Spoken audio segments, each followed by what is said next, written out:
नहीं आया, नहीं आया।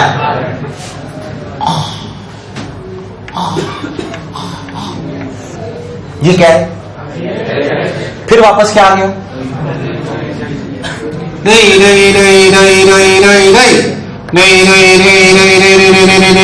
नहीं नहीं, फिर वापस क्या आया? Doing doing doing doing doing. क्या बनेंगे? कंप्रेशन है। एक साइकिल में कितने कंप्रेशन और कितना? नहीं आया भाई, आया कि नहीं आया? और ये पूरे का पूरा डिस्टर्बेंस ऐसे प्रोपेगेट करता है जिसे हम वेलोसिटी ऑफ वेव कहते हैं, और इन्हें कहते हैं कंप्रेशंस। क्या कहते हैं? कंप्रेशंस। और इनको क्या कहते हैं? रियरफेक्शंस। रियरफेक्शंस में प्रेशर ज्यादा होगा, कम कम ज्यादा। डेंसिटी डेंसिटी कंप्रेशन में डेंसिटी। पक्की बात? चर्चा करेंगे हम उस पर बात। पहले तो क्या बेसिक बात समझ में आई? That is what happens when sound travels. That is what happens when sound travels. So let's concentrate on the mathematics now. मेरा पिस्टन क्या कर रहा है? देखा रेस्पॉन्स क्या कर रहा है? पिस्टन क्या कर रहा है? पिस्टन क्या कर रहा है? ऐसे की इक्वेशन बोलो।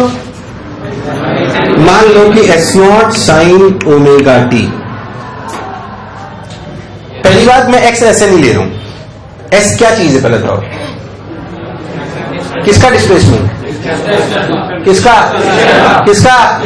पिस्टन का एस। अच्छा, एस वर्टिकल में कि ऐसे? एक्स क्यों ले रहा हूं तुझे भी थोड़ी देर में समझ में आ जाएगा, डोंट वरी। एक्स लेंगे, क्या लेंगे? क्या लेंगे? अब पुरानी बात याद कर जब वेव की इक्वेशन समझाई थी, क्योंकि सब दोबारा नहीं समझाया जाएगा। याद करके अगर आपको t = 0 पे ओरिजिन के पार्टिकल इक्वेशन पता हो तो जो पार्टिकल ओरिजिन पे कर रहा होता है क्या वो थोड़ी देर बाद वो करता है? क्योंकि जो t टाइम पे करेगा मैं कितने पे करूंगा? उसी इक्वेशन चाहिए तो मेरी इक्वेशन में क्या डाल दें? क्या डाल दें? क्या वो चर्चाएं दोबारा करनी चाहिए? तो चर्चाएं दोबारा करने का कोई लॉजिक? अरे भैया हाँ ना बोल। मान लो उस पार्टिकल की बात करी जाए जो यहां से x दूरी पर है। वो पार्टिकल x दूरी पर कब था? x दूरी जब आप लिखते हो x वाला पार्टिकल, तो इसका मतलब उस पार्टिकल x पर है कि उस पे उसकी x पे मीन पोजीशन थी? कंफ्यूज मत हो, याद करो वेव। जब आप बोलते थे कि आपकी जब वेव चलती थी तो मैं बोलूं उस पार्टिकल की बात करो जो पार्टिकल 10 सेंटीमीटर पर है। कहां पर है? 10 सेंटीमीटर। तो पार्टिकल 10 पे होता था या उसकी मीन पोजीशन 10 पे होती थी? बेकार रेस्पॉन्स। मीन पोजीशन 10 पे होती थी। बोलो होती थी कि नहीं होती थी? मीन पोजीशन 10 पे होती थी। यानी कि अगर मैं उस पार्टिकल की बात करूं, मेरा अगर पिस्टन एसएचएम कर रहा है, मेरा अगर पिस्टन मेरा अगर पिस्टन अगर एसएचएम कर रहा है, पिस्टन अगर एसएचएम कर रहा है तो क्या सब पार्टिकल एसएचएम करेंगे? उसी टाइम पे थोड़ी देर बाद?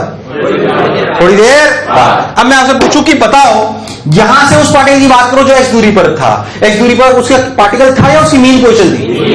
जब वेव नहीं चल रही थी तो मीन पोजीशन पे था। बोल यस और नो? अरे हाँ ना बोलना पड़ेगा। कोई बुराई? सोच लो, एक्स दूरी पर अपना पार्टिकल था। ये पार्टिकल कर क्या रहा है? क्या कर रहा है? क्या कर रहा है? अब मैं आपसे पूछूं कि बताओ, इस पार्टिकल मान लो ऐसे एसएचएम कर रहा है तो उसका एस डिस्प्लेसमेंट क्या है? कैसे लिखेंगे? S as a function of X comma T. S as a function of X comma T. ये वैसी बात है जैसे अपन लिखते थे Y as a function of, पर यहां वाई लेना समझदारी। और एक्स क्यों नहीं ले रहा बोल समझ में आया? क्योंकि एक एक्स तो ये होगा और उसे भी एक्स ले लूंगा तो कंफ्यूजन। ये एस कहां से डिस्प्लेसमेंट है? किसकी मीन पोजीशन से? वो पार्टिकल जिसकी मीन पोजीशन कहां पर है? बोलो चमका। जो ये पार्टिकल टी टाइम पे करेगा ये कब कर रहा होगा? तो अगर इसकी इक्वेशन चाहिए तो इसकी इक्वेशन में क्या रख दूं? क्या रख दूं? सोच के इसकी जनरल इक्वेशन एस बराबर S0 sin omega T plus five हो सकती है। तो सोचो इसकी इक्वेशन, अरे तेज बोल रहा हूं, बड़े पहले से पढ़ा चुका हूं। बोल इसकी इक्वेशन क्या होगी? इसकी इक्वेशन क्या होगी? S0 sin omega T minus X by D plus five. अरे भाई साहब हाँ ना बोल। अरे वैसी तो इक्वेशन है y बराबर a sin omega T minus K X plus five. तो ऐसे as a function of X comma T.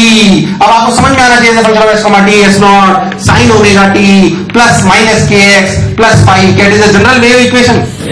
क्या this gives you the displacement of any particle at any distance x? अरे यार हाँ ना बोल। मैं आपसे पूछूं किसी भी पार्टिकल का टी टाइम पे क्या एक्स कोऑर्डिनेट है तो आपका आंसर क्या होगा? मैं आपसे पूछूं किसी भी पार्टिकल का टी टाइम पे क्या एक्स कोऑर्डिनेट है, तो आपका आंसर क्या होगा?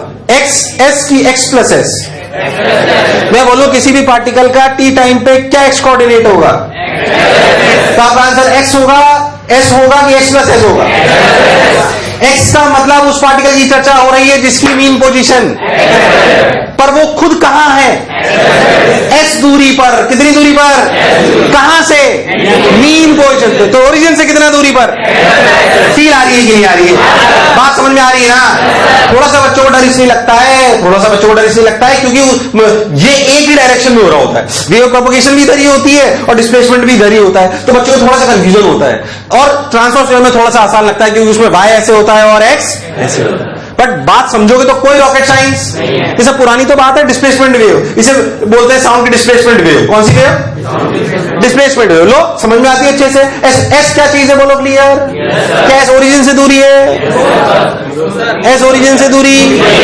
एस किस पार्टिकल की बात हो रही है? उस पार्टिकल की बात जिसकी मीन पोजीशन एक्स पर है। जैसे आप इसमें एक्स फिक्स कर दोगे, it is SHM, it is a सोच if you will change X, क्या every particle has a different phase? कैसे पुरानी बातें ही है यार, हाँ ना बोल। जो अपना पिस्टन करेगा वही थोड़ी देर बाद कोई और करेगा, इसमें कोई शक वाली बात। और वो कैसे आगे पीछे हो गए बताना भी कोई खास बात? हाँ भी ना, नहीं आया नहीं आया नहीं आया। अरे आया कि नहीं आया? अरे सोच लो एकदम पक्का। थोड़ी थोड़ी फील आई, थोड़ी थोड़ी फील आई। Write whatever you want to write, write whatever you want to write. उतार लिया तुम लोगों ने? कंप्रेशन दौड़ा, रेयर फ्रैक्शन दौड़ा, ड्र ड्र ड्र, बहुत सुंदर, बहुत बढ़िया, बहुत मजा आया बाबा। अब सुनिए इधर, S X comma T S naught sine omega T minus X by V plus 5। अब बेसिकली ये तो अपनी डिस्प्लेसमेंट वेव इक्वेशन है। कौन सी? बेसिकली साउंड वेव में डिस्प्लेसमेंट वेव इक्वेशन से बहुत सीधे बैठो सब लोग और रिस्पॉन्स करो प्रॉपर, नहीं तो जबान निकाल लेनी है मैंने। तुम सुसाइड करो मत करो, मैं सलाह मार देना है तुम्हारे, मर्डर हो जाएगा सारे। इधर देख, खैर तो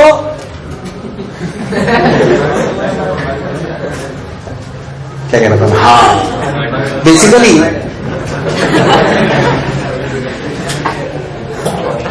तो जो बेसिकली वेव है, हमें बेसिकली साउंड वेव में या तो सोता है।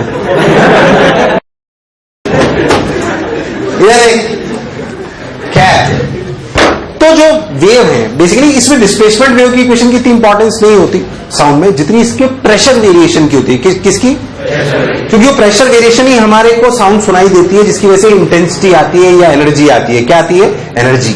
तो हमें प्रेशर का वेरिएशन बताओ, यहां प्रेशर ज्यादा होगा कम? मान लो नॉर्मल प्रेशर 1 ATM है, तो यहां 1 ATM से और यहां 1 ATM से, ये प्रेशर का वेरिएशन होता है, यही हमें सुनने में कैपेबल बनाता है, यही हमें डिफरेंट डिफरेंट साउंड्स लाता है basically. So pressure variation is very very important, pressure variation is very very. But before starting pressure variation उसको पढ़ने से पहले हमें 2 बेसिक चीजें आनी चाहिए जो इस चैप्टर से नहीं है बट इसमें काम आती है, इसलिए हम उन्हें जल्दी से सीख लेते हैं। हालांकि आप लोग जानते होंगे बट उनकी बेसिक फॉर्मूले और डेफिनेशन में आपको समझा देता हूं, यहां पे काम आएंगे। आता है बहुत बढ़िया, नहीं आता है सुन ले। आप सब लोग जानते होंगे कि मान लो एक वायर ले लें, क्या ले लें? वायर, उससे वेट को लटका दें, क्या वायर में एक्सटेंशन आएगा? क्या वायर में एक्सटेंशन आएगा? अरे भाई साहब हाँ ना बोलो, वायर में एक्सटेंशन आएगा। अगर अपन वेट डब्ल्यू लगा दें वायर में एक्सटेंशन आएगा। अगर मान लो ये स्प्रिंग हुई तो ज्यादा आएगा, आयरन हुआ तो पर आएगा जरूर। यस और no? It is the hardcore property of the material, it is the hardcore property of the material. अगर हम सॉलिड्स में बात करें तो नॉर्मल फिनोमिना है, इसको अपने कैलकुलेट करा जिसे बोला गया यंग्स मॉडुलस। क्या बोला गया? देखो उस चैप्टर को पढ़ा नहीं रहा हूं, अभी सिर्फ बेसिक बेसिक बात बता रहा हूं। यंग्स मॉडुलस कहता है कि मैं अगर किसी भी तरह के वायर पे एफ फोर्स लगाऊं, एफ फोर्स यहां पे कौन हो गया? डब्ल्यू। कौन हो गया? कौन हो गया? एक तरफ से दोनों तरफ से? दोनों तरफ से। भाई उधर भी डब्ल्यू लग रहा है, तभी तो रेस्ट में हो। अरे भाई हाँ ना बोल। अगर मान लो हम वायर पे ऐसे वायर ले लें, कंफ्यूज मत हो ना, तो इधर से एफ लगाऊं, उधर से या दोनों तरफ से? दोनों तरफ से एफ लगाऊं। अरे भाई और इस एफ लगाने की वजह से मान लो कि इसकी लेंथ बढ़ जाए डेल्टा एल, कितनी बढ़ जाए? कितनी बढ़ जाए? और ये एल था कोई बुराई तो यस हर मेटेरियल की बराबर बराबर बढ़ेगी अलग अलग? तो मेटेरियल की प्रॉपर्टी है भाई, किसी प्रॉपर्टी है, किसी प्रॉपर्टी है। तो यंग्स मॉडुलस कहता है कि F बाई ए कौन सा एरिया? कर्व्ड की क्रॉस सेक्शन, ये एरिया, इसका रेडियस अगर R है तो area of cross section A की वैल्यू पाई आर स्क्वायर है, कोई बुराई वाली बात, जिसे आप बाद में जानोगे स्ट्रेस के नाम से। किस नाम से? ये F बाई ए क्या चीज है? प्रेशर की स्ट्रेस, प्रेशर नहीं है ये। अंतर बताएंगे जब आपको पढ़ाएंगे स्ट्रेस और प्रेशर में। किसमें? स्ट्रेस भी F बाई ए होता है, प्रेशर भी F बाई ए होता है, पर दोनों सेम होते हैं कि अलग अलग? अलग अलग होते हैं, इसलिए दोनों अलग अलग नाम दिया गया है। क्या वो सब पढ़ाया जाएगा? इतना समझ हमने फोल्ड लगाया है, उसके एक्सटेंशन आया डेल्टा एल। कितना आया? F by A by delta L by L. क्या delta L by L is known as strain? Delta L by L is known as strain. अभी आपको सिर्फ ये याद होना चाहिए, इतना ही बेसिक आपको काम में आएगा। Young's modulus is the property of solid material. Young's modulus is the property of, Young's modulus is the property of solid material. ये थोड़ी सी चीज आपको याद होनी, बस सिंपल ये चाहिए मुझे। हालांकि आपको पता था, फिर भी मैंने एक बार बता दिया ताकि आपको बात समझ में आ जाए। एक और चीज जो आपको लिक्विड्स और गैसेस के लिए काम है, ये अपन बात कर रहे हैं सॉलिड्स की। किसकी बात कर रहे हैं? सॉलिड्स की। ठीक, ऐसे अगर अपन बात करें liquids and gases, liquids and gases, तो उसमें एक और चीज लगाते हैं। क्या? मैं आपको बताता हूं। उसमें लेंथ वेंथ तो होती नहीं है, वॉल्यूमेट्रिक चलता है सब कुछ।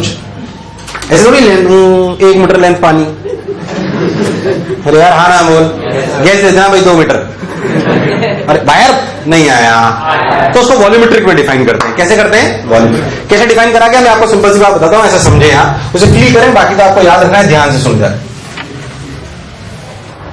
ये बात सबको समझ आएगी?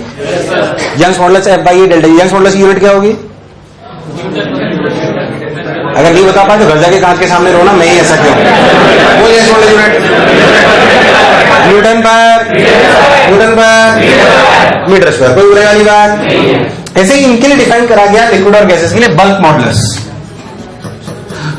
क्या चीज? Bulk modulus. क्या करा मैं आपको समझाता हूं। ऐसा समझो कि पानी रूपी गेंद बना लो, पानी रूपी, और उसे दबाओ। ऐसा समझो आपको समझने के लिए कि आपने मान लो एक रबर की बॉल है, कौन सी? और एक लोहे की बॉल है, दोनों को दबाओ। दोनों बराबर तो नहीं है, अलग अलग। हाँ। इस दबाव की वजह से क्या उसमें उनकी वॉल्यूम में चेंज आएगा? किसमें ज्यादा आएगा? रबर की। It depends on the material, it depends on the. अब आप एक बात समझो कि मान लो आपकी कोई बॉल है या कोई वॉल्यूम है, इसमें अंदर का प्रेशर P इनसाइड है और ये P आउटसाइड है। थोड़ी बात वहां भी करोगे जब आप सरफेस विस्कोसिटी पढ़ोगे, 2T बाई R। चैप्टर पढ़ेगा अभी, चैप्टर नाम सुना है सरफेस विस्कोसिटी? अरे भैया हाँ ना बोल, खैर उसमें भी नहीं जा रहे। आप समझो कोई वॉल्यूम है जिसमें इनर प्रेशर कितना है? P इन I, और आउटर कितना है? तो एक्सेस कितना हुआ? P आउटसाइड माइनस, अरे डेल्टा P जिसे अपन कहते हैं, क्या कहते हैं? क्या वो P out minus P inside? This is the excess pressure which is applying. इस एक्सेस प्रेशर की वजह से इसकी वॉल्यूम घटी बढ़ी, घटी बढ़ी, घटी बढ़ी, V final minus V, V final minus V। तो बल्क मॉडुलस, अच्छा कितनी घटी? It is the property of the material, it is the property of. तो how we have defined bulk modulus? Bulk modulus is defined as minus dP या delta V, delta P upon delta V by V। तुम ध्यान देखो तो वैसी चीज है, तुम ध्यान से देखो तो ये कंफ्यूज मत हो बिल्कुल, ये वैसी चीज है। देख, इसको डेल्टा एल को एरिया से मल्टीप्लाई कर दो, इसको एरिया से डिवाइड कर दो, तो डेल्टा V बाई V है। अगर हम एरिया में कोई कॉम्पोनेंट चेंज नहीं मानते हैं तो खैर उसे अपन समझे डेल्टा P। अगर हमने इसकी लिक्विड पे या गैस पे एक्स्ट्रा, ये डेल्टा P प्रेशर है कि एक्स्ट्रा प्रेशर, जिसे हम एक्सेस प्रेशर कहते हैं। क्या कहते हैं? एक्सेस प्रेशर, नॉर्मल से ज्यादा प्रेशर डिफरेंस। जो हमने एक्सेस प्रेशर लगाया उसे अगर हमने पॉजिटिव माना तो वॉल्यूम घटी बढ़ी, घटी बढ़ी, घटी बढ़ी। तो डेल्टा V पॉजिटिव की नेगेटिव? इसलिए नेगेटिव लगाया गया। अरे भाई इसलिए negative. Delta V by V, V initial volume. कौन सी वॉल्यूम? कौन सी volume? That is how bulk modulus is defined for solids, sorry liquids and gases, liquids and. फिर हम उसमें और बहुत बाद में चर्चा करेंगे। अभी सिर्फ इतनी सी बात, this is known as bulk modulus, this is known as. तुम्हें इसमें से मतलब समझ में आना चाहिए, ये इस चैप्टर का पार्ट नहीं है बट ये काम में आता है इसमें, इसलिए बेसिक तो अपने को आना। तुम्हें नहीं समझ आया? क्या कोई यंग्स मॉडुलस और बल्क मॉडुलस क्या चीजें बोलो चमका? Delta P minus delta P minus delta P, इसको ऐसे भी लिख देते हैं कभी कभी, ध्यान से देखो, माइनस डीपी बाई डीवी और ये ऊपर वी आ गया। अरे यार क्या तुम्हें नहीं आया? हो सकता है तुमने ऐसे पढ़ा हो केमिस्ट्री में। अरे पढ़ा है क्या? कुछ छोटा छोटा अगर लेते हैं तो उसको ऐसे भी लिख सकते हैं, कंफ्यूज होने की कोई जरूरत नहीं, ऐसे लिख सकते हैं उसको। इसे हम बोलते हैं बल्क मॉडुलस। क्या बोलते हैं? ध्यान से, तो bulk modulus and young modulus is the hard core property of the materials of the materials. ऐसे समझो इसको सॉलिड्स में अप्लाई करेंगे और इसको लिक्विड्स और जनरली। जो बोला चमका? यार मुझे लगा नहीं तुम्हें आया, उतार ले। ये रटने जैसा है अभी, bulk modulus and Young's modulus, ये भी रटने जैसा है। उतार लेगा, बल्क मॉडुलस है minus V DP by D, और अपना ये यंग्स मॉडुलस है F by A delta L by L. अब हम प्रूव करेंगे प्रेशर वेव्स। क्या चीज? हेडिंग डाल ले, प्रेशर वेव्स।